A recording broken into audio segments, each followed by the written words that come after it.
आज मैं Facebook live में आया हूँ। ज़्यादा समय नहीं लूँगा। I just wanted to tell you कि कल रात हमारी ऑलमोस्ट 2 घंटे की मीटिंग रही विद अमित शाह। उस मीटिंग में Patal Kanya from Tripura people's front, Vijay Rangkhal ji, Jagdish Dev Varma from INPT, Tripura students federation से Sunil Dev Varma, Biswajit Kaloy, Anthony Dev Varma joint action committee से, त्रिपुरा इंडिजिनस लॉयर्स एसोसिएशन से अरूप देव वर्मा, उसके बाद हमारे त्रिपुरा लैंड स्टेट पार्टी से चित्तू बाबू, क्षत्रिय समाज से Sachin Dev Varma, professor Sunil Kolai from NGO Kolmundra, Anant Dev Varma, Dinesh Dev Varma, TIPCC से रंजीत, सब थे। और मीटिंग बहुत अच्छा रहा, अच्छे एटमॉस्फेयर में रहा। और मैं दो चीज के बारे में बात करना चाहता हूँ। First, citizenship amendment bill. Meeting में तिपरासा कम्युनिटी ने एक आवाज में देश के होम मिनिस्टर को कहा है कि त्रिपुरा सीएबी में, त्रिपुरा नॉर्थ ईस्ट में, शायद पूरे इंडिया में सबसे ज्यादा सफर त्रिपुरा ने ही किया है, और त्रिपुरा इस समय एक्स्ट्रा बोझ नहीं ले सकता है। हम वेलकम करते हैं आपका एनआरसी, लेकिन सिटीजनशिप अमेंडमेंट बिल जो प्रेजेंट फॉर्म में है, जो हमने देखा है ड्राफ्ट, वो इस समय हमारे लिए ठीक नहीं होगा। आप ये बिल को त्रिपुरा में लागू मत कीजिए, और हमारा जो दिल में एक चोट है वो आप समझिए। उन्होंने हमारा बात ठीक तरीके से सुना, ऑलमोस्ट सबने बात किया, और उन्होंने कहा है कि वो वापस आएंगे हमारे पास। हमने कहा है कि एडीसी को आप ज़्यादा स्ट्रॉन्ग कीजिए। हमने कहा है कि हमारा जो रिप्रेजेंटेशन है असेंबली में बहुत कम है, उसको ज़्यादा कीजिए।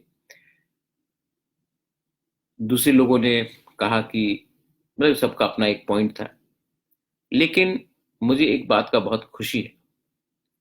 विजय रांखोल जी हो, पटल कन्या हो, मेवार कुमार जमत्या हो, एंथनी देव वर्मा हो, चित्तो बाबू, हमने सब ने एक ही आवाज में बात किया। हमने सब एक आवाज में बात किया और एक कंसेंसस था। और एक बात बहुत अच्छा है जो आपको जानकारी में आना चाहिए। होम मिनिस्टर ने हम सबको अश्योरेंस दिया है कि ब्रू रियांग इशू में वो हमारे ब्रू रियांग कम्युनिटी को पट्टा के साथ जमीन देंगे, विथ द सेम पैकेज जो मिजोरम में मिल रहा था त्रिपुरा के अंदर।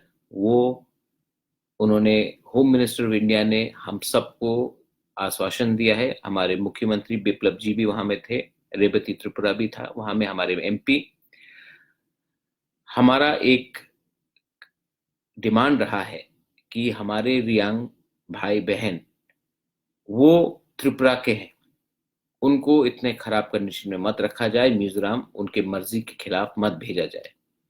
तो होम मिनिस्टर ने अश्योर किया है हम सबको कि ये इशू जो रियांग ब्रू का है, उनको सेम पैकेज जो मिजोरम में मिल रहा था वो अब त्रिपुरा में दिया जाएगा। जमीन दिया जाएगा, राशन दिया जाएगा, और त्रिपुरा में उनको रहने का पूरा प्रावधान किया जाएगा।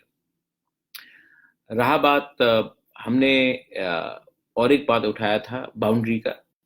आप देखेंगे कि त्रिपुरा का बाउंड्री 2-3 जगह में, गंडाछरा एरिया में, और उसके बाद सोनामुरा उस एरिया में, मोहनपुर एरिया में अभी भी खुला है।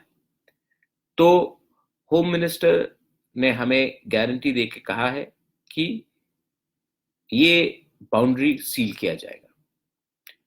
रहा बात सिटीजनशिप अमेंडमेंट बिल का, मैं फिर से आपको कह रहा हूं कि मैंने कहा है कि अगर आपने ये बिल पास किया, हमारा विचार, हमारा सोच नहीं सुन के, तो हम प्रोटेस्ट करेंगे, डेमोक्रेटिकली प्रोटेस्ट करेंगे, शांति से प्रोटेस्ट करेंगे। लेकिन अगर जरूरी पड़ा, अगर आपने ये बिल पास किया, तो मैंने उनको ये भी कहा है कि मैं आपको सुप्रीम कोर्ट में ले जाऊंगा। हम सब ले जाएंगे, क्योंकि पहले आपको हमारे बारे सोचना चाहिए। एक बात मुझे मानना पड़ेगा कि उन्होंने अच्छे तरीके से हमारा बात सुना और उन्होंने कहा कि वो फिर से बात करके हमारे पास आएंगे। I welcome that. सब लोग, सब इंडिजिनस पार्टीज थे वहां में, ऑर्गेनाइजेशंस थे। मुझे आश्चर्य है कि कांग्रेस और सीपीएम नहीं आए। जहां तक मुझे लगता है कि अगर मैं अपने प्रीवियस पार्टी के बारे, कांग्रेस के बारे में बोलता, तो कांग्रेस को अटेंड करना चाहिए था, और अटेंड करके ओपोज करके, सीएबी को ओपोज करके तब वॉकआउट भी कर लेते तो प्रॉब्लम नहीं था। लेकिन आपने अटेंड ही नहीं किया। आप त्रिपुरा भवन के सामने ओपोज करोगे, लेकिन जब अमित शाह के सामने आप जाकर ओपोज नहीं करोगे। मैं कहता था कि आप जाकर राइटिंग में आप ओपोज करते और उसके बाद आप वॉकआउट भी कर लेते, किसी को आपत्ति नहीं होता। लेकिन आपने ये नहीं किया। ये गलत बात है मुझे लगता है, क्योंकि कल अमित शाह बोल सकता है, हमारा होम मिनिस्टर देश का, कि मैंने तो इनको निमंत्रण दिया था बोलने के लिए, वो तो आए ही नहीं। तो हम सोल्यूशन चाह रहे हैं और बहुत लोग पॉलिटिक्स करना चाह रहे हैं। तो ये बात है। यस, अगर आपका कोई और क्वेश्चंस हो तो प्लीज कहिए, लेकिन हमारा संघर्ष जारी रहेगा, थांचा रहेगा, तो हम लोग कुछ कर सकते हैं। रियांग इशू में तिपरासा ने थांचा किया अपने रियांग के लिए। कोई देव बर्मा, कोई कोलोय, कोई रांगखोल, कोई उच्चोय, कोई जमातिया, कोई नोआतिया बन के नहीं, तिपरासा बन के हमने अपने रियांग का हेल्प किया।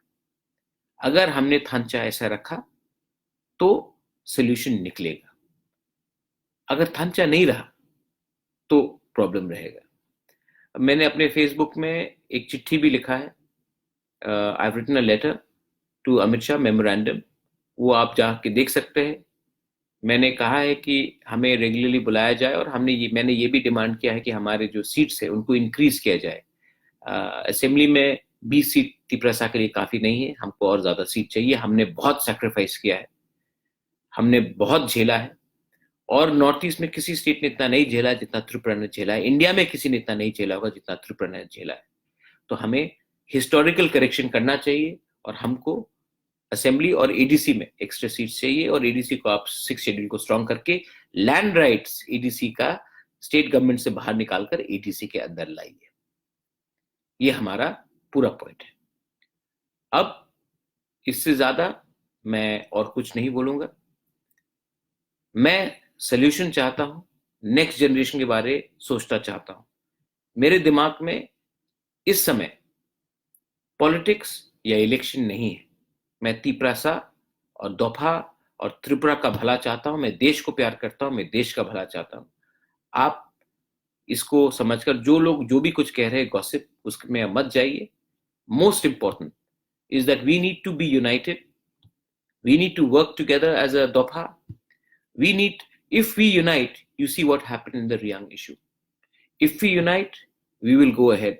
If we keep on fighting with each other for egos, for petty things, for starting one organization, one against another, we will not progress. So I'm appealing to all the youngsters. Most of you all are young.